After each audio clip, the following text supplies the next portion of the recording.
గౌరవ ముఖ్యమంత్రి శ్రీ రేవంత్ రెడ్డి గారు మా టీంకు నాయకుడు, మా సభా నాయకుడు. అలాంటి గౌరవ ముఖ్యమంత్రి రేవంత్ రెడ్డి గారి పైన వచ్చినటువంటి వ్యక్తిగత ఆరోపణల పైన అందుబాటులో ఉన్నటువంటి శాసనసభ్యులు సిఎల్పి మీడియా వేదిక ద్వారా వారి యొక్క అభిప్రాయాన్ని,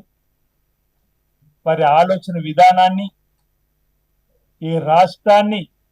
అన్ని రంగాల్లో అభివృద్ధి పథంలోకి తీసుకొని పోతున్నటువంటి ముఖ్యమంత్రి రేవంత్ రెడ్డి గారి పైన వ్యక్తిగత విమర్శలు చేయడాన్ని మేము సహించమనేటువంటి మాటను, అది చిన్నారెడ్డి గారు కావచ్చు, రాజగోపాల్ రెడ్డి గారు కావచ్చు, కొండా సురేఖ గారు మంత్రిగా ఉన్నటువంటి వాళ్ళ కూతురు సుష్మిత పటేల్ వ్యక్తిగతంగా రేవంత్ రెడ్డి గారితో పాటు వారి బ్రదర్స్ పై చేసినటువంటి అంశం పైన మాట్లాడినటువంటి సందర్భం, అందుబాటులో ఉన్నటువంటి శాసనసభ్యులు వచ్చి మాట్లాడిన తీరు. కానీ బీఆర్ఎస్ పార్టీ జరుపుతున్న దుష్ప్రచారం బలహీన ప్రదర్శన అనే మాట మాట్లాడుతూ 17 మందే ఉన్నారనే మాట మాట్లాడుతూ ఈరోజు కేటీఆర్ గారు కానీ, కేసీఆర్ గారు కానీ రేవంత్ రెడ్డి గారిని చూసి ఉలికి పడుతున్నారు, భయపడుతున్న తీరు కనిపిస్తా ఉంది. ఈరోజు మా టీం 66 మంది, 66 మెంబర్స్ మేము. మా టీం నాయకుడు రేవంత్ రెడ్డి గారు, మా టీం నాయకుడు రాహుల్ గాంధీ గారు, మా టీం కాంగ్రెస్ టీం 66 మందిని కలిసి సభా నాయకుడిగా ఈరోజు గౌరవ ముఖ్యమంత్రి రేవంత్ రెడ్డి గారిని ఎంపిక చేసుకునే క్రమంలో ముందుకు పోతున్నటువంటి తీరుతెన్నుల్లో జరుగుతున్నటువంటి కుట్ర కోణంలో భాగంగానే ఇలాంటి అంశాలు వస్తున్నటువంటి పరిస్థితి చెప్పేటువంటి ప్రయత్నం చేసే సందర్భంలో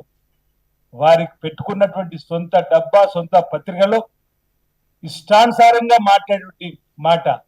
బలహీన ప్రదర్శన మీది. 10 ఏళ్ళు రాష్ట్రాన్ని దాచుకొని 10 ఏళ్ల తర్వాత ప్రజలు మిమ్మల్ని పక్కన పెట్టిన తర్వాత ప్రతి ఎన్నికల్లో మీ బలహీన ప్రదర్శన 0. లోకసభలో మీ తీరుతెన్నులు చూసి సర్పంచ్ ఎన్నికల్లో, మున్సిపల్ ఎన్నికల్లో మీకు ఇచ్చిన స్థానాన్ని గుర్తు చేసుకోమంటున్నాం. ఈరోజు ప్రతి నిత్యం 18 గంటలు కష్టపడుతూ ముఖ్యమంత్రి రేవంత్ రెడ్డి గారు అప్పుల రాష్ట్రంగా మారినటువంటి ఈ రాష్ట్రాన్ని మళ్ళీ అభివృద్ధి పథంలో తీసుకొని పోయేటువంటి ప్రయత్నం చేస్తున్నటువంటి తరుణంలో ఓర్వలేకనే ఈరోజు ప్రతిపక్షాలకు సంబంధించినటువంటి వారి కుట్రలు, వారి కుతంత్రాలు వస్తున్నటువంటి తీరుతెన్నులు తప్ప మరొకటి కాదన్నమాట సందర్భం చెప్తూ ఈరోజు మాకు ఆల్ ఇండియా కాంగ్రెస్ కమిటీ అధ్యక్షులుగా మల్లికార్జున్ ఖార్గే, ప్రదేశ్ కాంగ్రెస్ కమిటీ అధ్యక్షులుగా మహేష్ కుమార్ గౌడ్ గారు, ఈ పార్టీతోని గౌరవ ముఖ్యమంత్రి రేవంత్ రెడ్డి గారు మంత్రివర్గ సభ్యులు సమన్వయపరుచుకుంటూ రాష్ట్రాన్ని ముందుకు తీసుకుపోతున్నటువంటి తీరును రాష్ట్ర ప్రజలందరూ కూడా గమనిస్తున్నటువంటి వేళ ఈరోజు ఒకరిద్దరు విమర్శలు వ్యక్తిగతంగా చేస్తే దాన్ని తప్పొట్టే విధంగా మేము ప్రయత్నం చేస్తున్న సందర్భంలో నిన్నటి రోజు మా గౌరవ శాసనసభ్యులు మాట్లాడినటువంటి సందర్భం, ఈ రోజు కూడా మీ విప్లవం మా శాసనసభ్యులం కూడా మా నాయకుడు రేవంత్ రెడ్డి పైన వ్యక్తిగతమైనటువంటి దూషణలకు దిగుతున్న క్రమంలో వాటిని తప్పుపట్టేటువంటి